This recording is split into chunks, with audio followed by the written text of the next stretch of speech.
All right, guys, so for the last 5 years or so, I've been using this TC Electronics meter machine, whatever you want to call it, to do my metering. And I would use it as a phase scope mostly, and just to be able to check my LUFS or LUFS when mastering. And it's been a great device.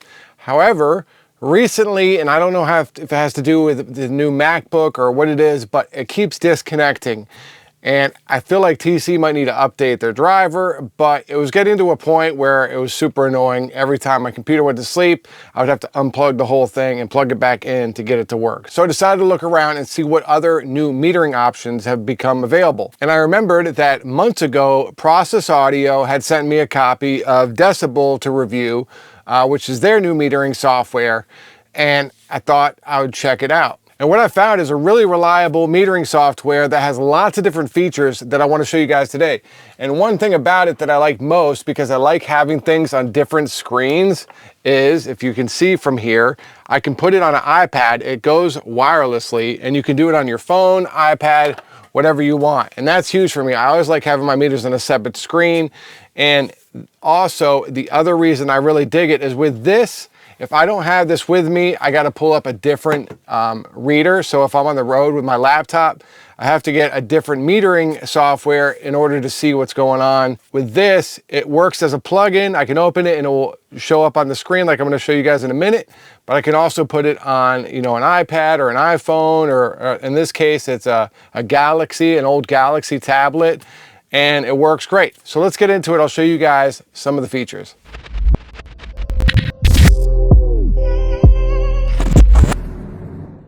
All right, guys, so here is Decibel right here. This is the setting I have set up for what I like. But when you first get Decibel, you can set it up any other way, and they have tons of great presets of different options. And that's one of the really cool things about this is you can do all kinds of things with it and make it your own. Now, to do that, all you have to do is just click on one of the devices and you can delete it. And so you could delete all of these and just start fresh. Or if you just want these and add a few things, you can, and you can move them around however you want. So it's super flexible on how you want to set it up for yourself. And to add something new, you just click on it and it will give you the different modules. So you have LUFS histogram. And so that was exactly what it sounds like. Shows you the history of your song over time. So you can see if you're getting too loud or too soft. Some people find it helpful. I'm not a huge fan of those. Then you got your LUF meters, which I have over here. You can see those here. We got digital meters, which you've probably seen before. Just really easy. Looks like I'm clipping a bit. Who cares? Spectral analyzer, which you guys saw in my setting. This thing's helpful. I'm not a huge fan of spectral analyzers, but it's actually helpful sometimes when I'm trying to find the frequency of the kick drum or something like that, and it's really easy to see on here.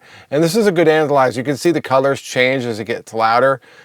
Very detailed, super helpful when you need it. Next, we have Super Meter. Anyway, it has whatever you want. You can have LUFS, True Dynamics, you can have your True Peak Max, and then it has this meter that kind of shows you what's going on with different sections doing different things. So it's super programmable, and you can kind of tailor it to whatever metering you want to. After that, old school VU meters. Some people still love these. I'm not a huge fan. This is a number box. This is kind of helpful if you're just looking for a specific setting or specific meter. It can just, you can make it really big and be able to look over and see what it's doing. Phase scope, one of my favorites. You can see mine over here. Super helpful for, just finding what things are doing. If, especially in the low end, sometimes basses will be a bit out of phase or doing something wide and kind of throwing your mix off. It's good to be able to see that stuff. This is the stereo cloud. It's kind of helpful. It shows you like the width and depth of, over the frequencies. I don't use it that much, but I needed something over there and it looks kind of cool, so I threw it in there. And then target value. I don't like this. I don't like big X's while I'm mixing and things that say fail. I already am judging myself enough. But if you were aiming for a certain target, you can put it there, and then once you hit it, it will give you a big OK mark. But, maybe it's helpful for you. Maybe broadcast guys might like that. So that's basically it. And then you can just go back. You can save your preset to the default settings. So whenever you open it, it will be there. And then down here is where you can connect it to a display. And you can manage your displays here. And as you can see, the host is the computer, and then my remote display is the Samsung. And all you gotta do is when you first download the software, so you'll have to download the software from your app store, whether it's Google Play or the app store for Apple. You'll download the software there for the tablet, and then it will come up with IP address, and you on the tablet, when you first open the software, and you just type in the IP address and they connect automatically. You don't have to do anything else. It's super simple, and then there you go. And so what's cool is you can add a couple displays. So maybe if you take your computer back and forth from your studio, you have a display at home, you can have the IP address for the home display, and then have one for your studio or whatever. And it even it connects via the Google, I believe it's the Google protocol for screencasting. So if you have a Google TV, I think you could probably hook it right up to that. So a really awesome way to be able to hook it up to many different screens. So that's Decibel in a nutshell. I found it super helpful. I think it's gonna end up replacing my TC.